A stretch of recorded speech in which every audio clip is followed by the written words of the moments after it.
तो दोस्तों RBI office attendant के लिए मैंने प्रिपरेशन शुरू कर दिया है। इससे पहले एक मॉक हम कर चुके हैं। तो आइए अब एलपीटी में ज़्यादा टाइम नहीं बचा है, तो आप भी अब प्रिपरेशन शुरू कर दीजिए और इस सेशन के साथ जुड़े रहिए। तो चलिए शुरू करते हैं। तो दोस्तों आज भी हम अनसीन पैसेज ही करेंगे हिंदी लैंग्वेज के लिए, क्योंकि अनसीन पैसेज ज़्यादातर ऑफिसेस में पूछा जाता है। तो हमारा फोकस ज़्यादा इसी पर रहेगा और इस सेशन में मैंने मुहावरे भी लाए हैं, तो आप अभी बने रहें हमारे साथ। चलिए शुरू करते हैं। तो दोस्तों ये रहा आपके सामने गद्यांश। आप पेन पेपर लेके तैयार रहिए और पॉज करके इस वीडियो को पॉज करके आप इस गद्यांश को पढ़िए और नीचे मैंने क्वेश्चंस दिए, तो आप अपन उनको मिलकर सॉल्व करेंगे। तो आप अब वीडियो पॉज करके ये गद्यांश पढ़िए।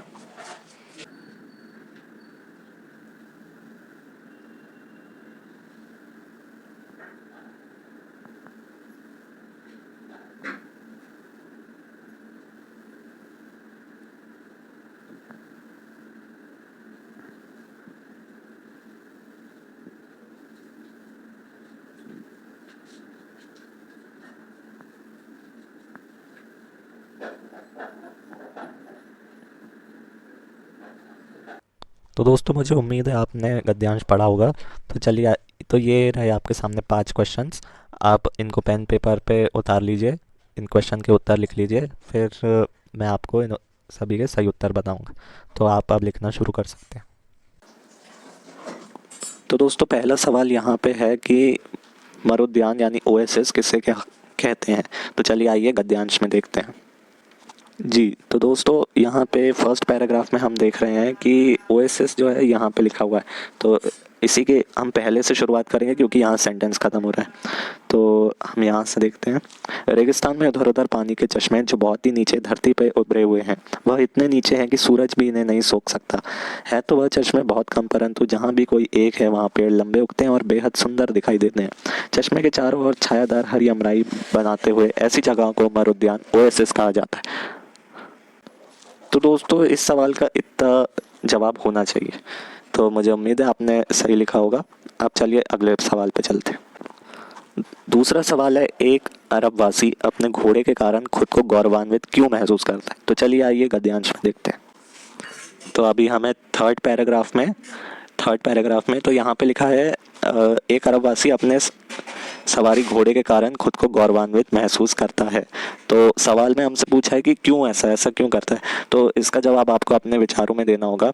तो आप ऐसा लिख सकते हैं कि एक घोड़ा जो है वो एक अरबवासी जो रेगिस्तान वासी है उनके लिए सामान ढोने का काम करता है और उन्हें मीलों मील सवारी कराता है। और तो इस प्रकार से आप लिख सकते हैं और ऐसे में उनके बहुत काम आता है, इसलिए वो यहाँ पे लिखा है। और ऐसे आप जोड़ सकते हैं कि इसलिए घोड़े को अपनी पत्नी और बच्चों जैसा प्यार करता है वो रेगिस्तान वासी। तो ऐसा आप बना के लिख सकते हैं। तो मुझे उम्मीद है आपने लिखा होगा इस सवाल का जवाब। चलिए अगले प्रश्न में चलते हैं। तो हम तीसरे सवाल पे हैं और ये है, ऊंट को रेगिस्तान का जहाज़ क्यों कहा जाता है। ये बात तो हम बचपन से जानते हैं। तो चलिए आइए गद्यांश में देखते हैं। यहाँ हम तीसरे पैराग्राफ में हैं और यहाँ पे लिखा है, मानो वह सच में रेगिस्तान का जहाज़ हो। तो यहीं पे इस सवाल का उत्तर होगा। तो चलिए आइए देखते हैं। तो गाइज़ यहाँ पे लिखा है कि ऊंट तो उसके खूबसूरत घोड़े से भी ज़्यादा उपयोगी है, बहुत विशाल और ताकतवर भी। एक ऊंट लगभग 2 घोड़ों से ज़्यादा असबाब ढो सकता है। अरब लोग अपने ऊंट को सामान से खूब लाते हैं और रेगिस्तान में मिली मीलों मील सवारी भी करते हैं। मानो वह सच में रेगिस्तान का जहाज़ हो। अक्सर ऐसा ही पुकारा जाता है।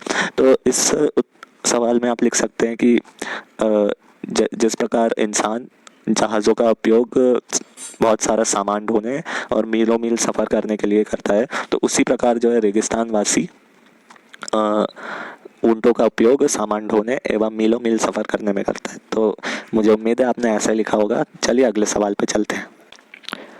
तो हम 4th क्वेश्चन पे हैं और यहाँ पे पूछा गया है, एक ऊँट एक घोड़े से कैसे श्रेष्ठ है। तो चलिए आइए हम गद्यांश में देखते हैं। तो इस समय हम तीसरे पैराग्राफ में और यहाँ पे लिखा है, ऊंट तो उसके खूबसूरत घोड़े से भी ज़्यादा उपयोगी है, बहुत विशाल और ताकतवर भी। एक ऊंट लगभग 2 घोड़ों से ज़्यादा असबाब ढो सकता है। तो इस सवाल का यही जवाब होगा कि क्योंकि ऊंट 2 घोड़ों के से भी ज़्यादा असबाब ढो सकता है, सामान लाद सकता है एवं उससे ज़्यादा विशाल और ताकतवर भी होता है। इस कारण से ऊंट जो है वो घोड़े से श्रेष्ठ माना जाता है रेगिस्तान में। तो चलिए आइए हम अगले सवाल पे चलते हैं।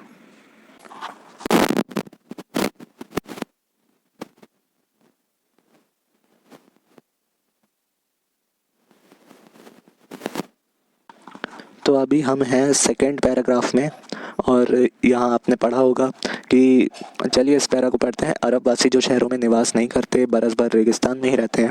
वे तंबुओं में रहते हैं जो आसानी से गाड़े और उखाड़े जा सकते हैं, ताकि वे एक नस्लिस्तान से दूसरे नस्लिस्तान की ओर अपने भेड़ों, बकरियों, ऊँटों और घोड़ों के लिए घास पानी की खातिर की जा सके। अब यहाँ लिखा है, रेगिस्तान वासी अरब खूब पकी हुई अंजीरें और खजूर खाते हैं, जो खजूर के पेड़ पर उगते हैं। वहाँ उन्हें सुखाते हैं और फिर पूरे बरस खाद्य पदार्थों के रूप में उनका उपयोग करते हैं। तो इस सवाल का जवाब यहाँ से लेके यहाँ तक होगा। तो मुझे उम्मीद है आपने सब सवाल सही से किए होंगे। चलिए अगले क्वेश्चन पे चलते हैं।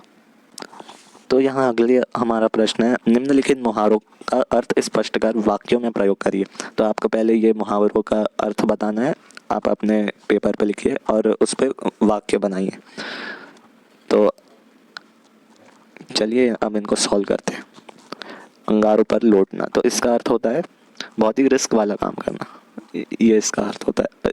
ये पढ़ के ही समझ आ रहा होगा कि अंगारों में लौटने जैसा, तो ये बहुत कठिनाई वाला काम करना है, रिस्क वाला काम करना है। तो अब वाक्य, अब आपको अर्थ समझ में आ गया, तो आप वाक्य भी बना सकते हैं, कोई भी वाक्य बना सकते हैं। जैसे कि उसने अंगारों पर लौटकर ऐसी उपलब्धि हासिल की, या मेरा ये वाला अनुभव अंगारों पर लौटने जैसा था। आप कोई भी अपने मन से एक ऐसा वाक्य बना सकते हैं। तो चलिए दूसरा वाला देखते हैं।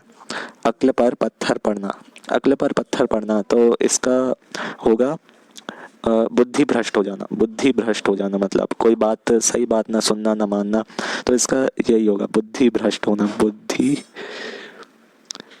भ्रष्ट होना। तो अब इस पे वाक्य बन सकता है कि उसकी अक्ल पर पत्थर पड़ा था कि वो बाढ़ वाले इलाके में गया, या ऐसा कुछ आप अपने मन से लिख सकते हैं। तो अब अगला देखते हैं अपन।